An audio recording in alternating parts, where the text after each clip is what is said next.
If you're a homeowner or even a car owner, odds are you took out a loan, just like so many people do. Don't get me wrong, debt is not always a bad thing.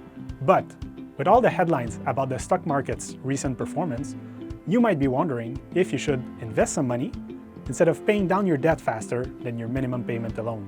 Hi, my name is Alexandre Langevin, and today I will not only show you how to approach the dilemma of investing versus reducing your debts, but I will also give you advice that applies to pretty much everyone, so make sure to watch till the end.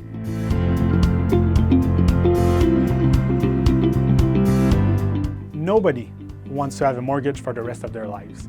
The goal is to ultimately own your home debt-free. However, with mortgage rates today hovering about 3 or 4%, and even lower, they are nowhere near the 10 or even 15% they once were. So let's look at an example. If you manage to have an extra $500 per month and have 20 years left to pay your $250,000 mortgage at 3% interest, should you use that $500 to pay down your mortgage or invest it in the stock market? Your first option, if you use that extra $500 per month and put it towards your mortgage, you will ultimately save about $28,000 in interest while paying it back in 13.5 years, which means 6.5 years faster. On the other hand, the second option is to choose to invest that $500 per month over those same 13.5 years. Looking at the market's return over the past 100 years, you could earn an average of 9% per year if you leave your money invested for the long run. Therefore, if we use that 9% rate, at the end of that period, you would end up with just over $155,000. As I mentioned in my previous video on how investment income is taxed in Canada, you would probably get taxed on your gains, but you would still come out way ahead.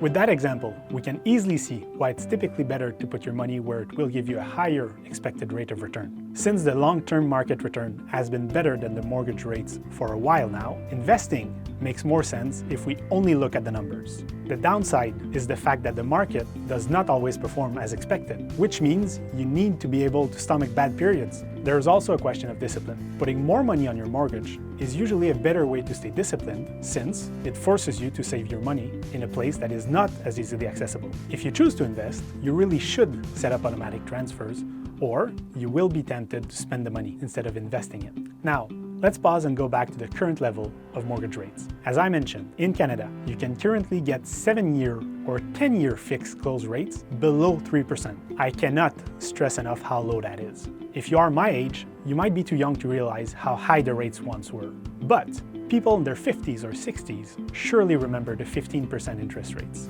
This means rates are a full 12% lower.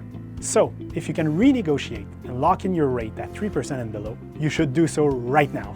I cannot predict the future, and it is possible that rates continue to fall. But there is a much bigger chance that the rates start to rise rather than go down much more. Don't be greedy and take that bird in your hand instead of trying to get the two in the bush. From a purely financial perspective, it is usually better to put your money where the return will be higher, but do not forget that we, humans, are greedy creatures, and that the FOMO, the fear of missing out, sadly does not only apply to social media. Instead of running after higher returns, being comfortable with your financial situation and trying to avoid uncertainty is always a good decision. Be smart about your investments and don't hesitate to consult your advisor if you need a recommendation that is suitable for your situation. Thanks for watching. For more investment tips, visit our website at claret.ca or get in touch by clicking on the links in the description. And don't forget to click on the subscribe and like buttons below.